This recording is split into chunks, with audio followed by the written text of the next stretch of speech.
Okay, let's consider a more interesting system. Here, in a certain sense, we could have taken delta t to be anything we want because we know that since with a constant force, the increment of momentum is going to be the same in every step. But in a situation where the force isn't constant, that's not going to be true. And most interesting forces in the world really aren't constant. So here's a simple one. Mass on a spring. The way springs work, we've talked about this a little, is that if you stretch a spring a certain amount, you get a certain force. If you stretch it twice as much, you get twice the force. So it's linear. The magnitude of the force is linear with the stretch. Okay, more stretch, more force. So that if we pull this mass down and then let it go, and it oscillates up and down like that, the force exerted by the spring is constantly varying because it depends on the stretch of the spring. That's not the only force on it, though. There's, of course, a force by the Earth. And technically, that force is varying, too, because as the mass gets farther away from the center of the Earth's gravitational attraction gets a little bit smaller. So it's time for another approximation. And this approximation is probably one that's familiar to you, although you might not have talked about it as an approximation. So near the surface of the Earth,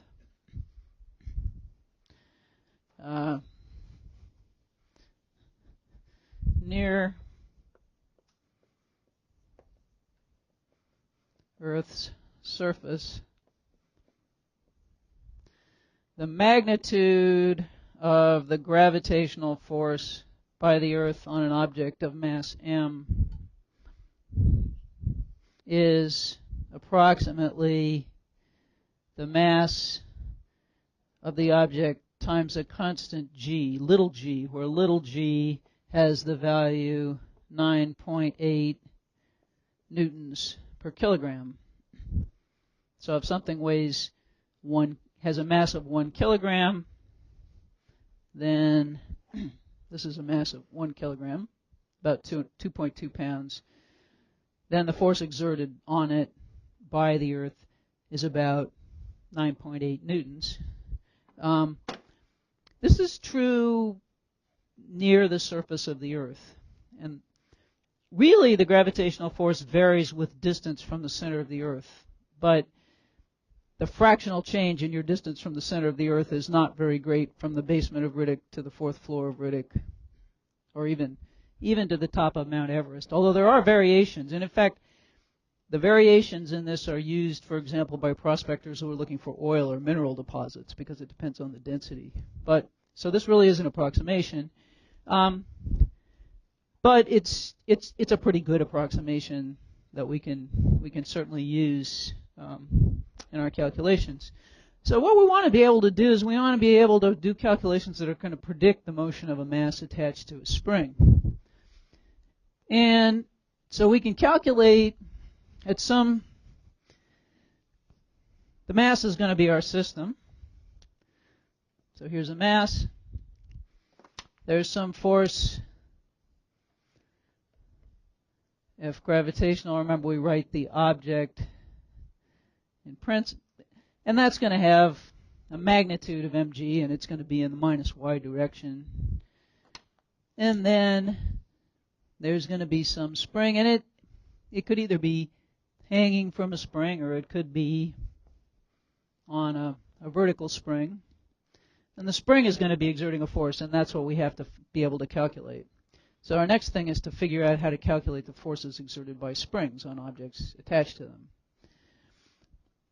The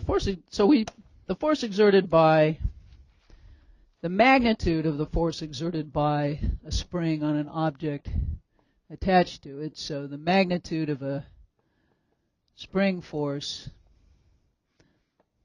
depends on two things. It depends on a property of the spring.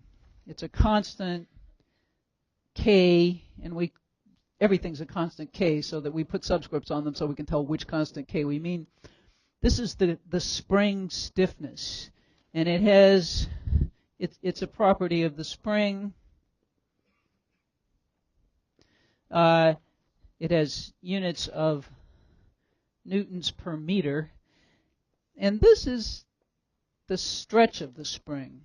Now, how do we define stretch of a spring? Well, let's consider a spring that's hanging from the ceiling.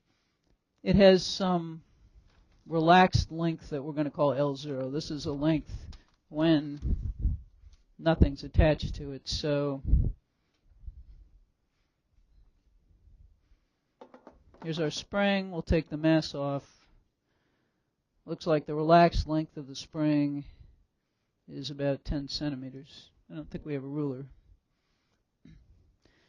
And if I hang this 50-gram weight on it, mass on it, it stretches. So that's its new length with the mass on it. So we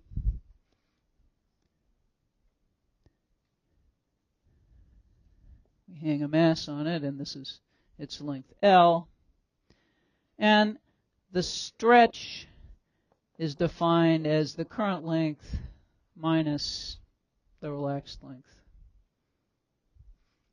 So that's the... Now, of course, this could come out to be a negative number because in this case, if the spring happens to be moving up, it could get to a situation here where its length is shorter than the relaxed length. I don't know if this one really will. The relaxed length was pretty short, but it, in principle, if I, almost. It certainly happens in a case of compression. So if we have a spring, a mass sitting on a vertical spring, this would be L0, that would be L. L minus L0 is going to be a negative number. So this has a sign. It could be positive or negative. It's a negative if it's compressed. It's positive if it's stretched. And so that, and notice that stretching it by 2 centimeters and compressing it by 2 centimeters give you exactly the same magnitude of force. But the direction isn't the same. We don't have a vector equation yet, so we need a vector equation for this. So how do we get a vector equation for a spring force? Well,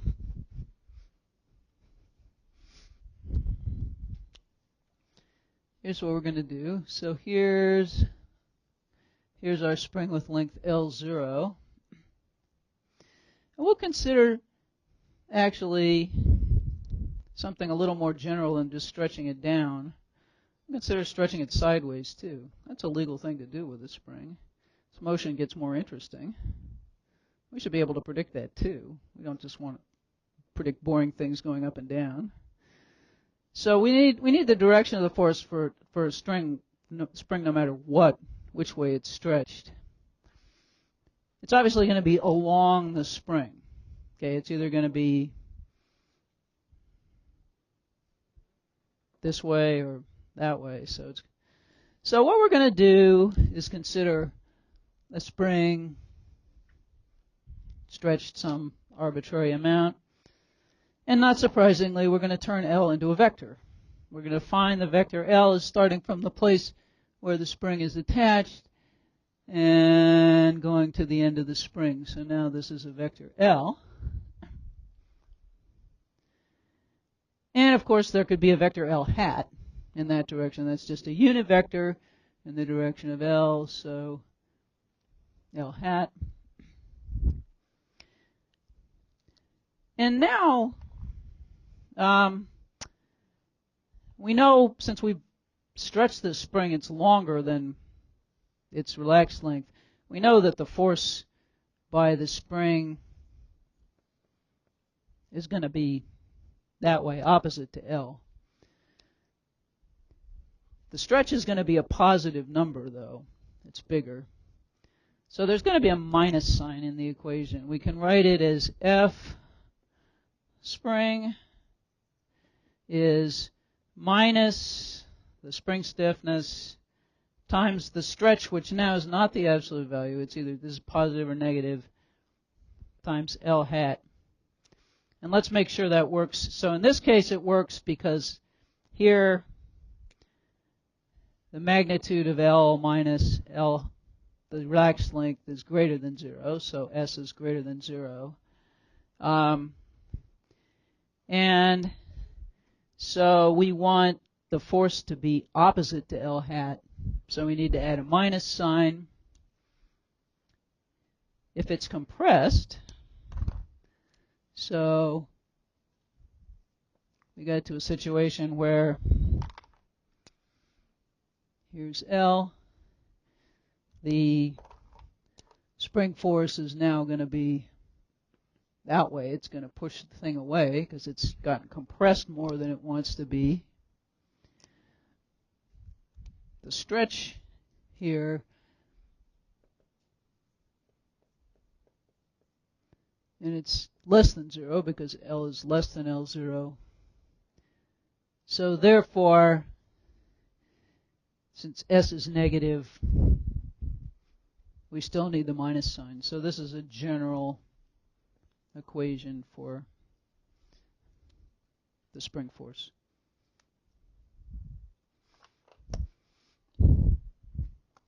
Okay, so let's try to model the motion of a mass on a spring.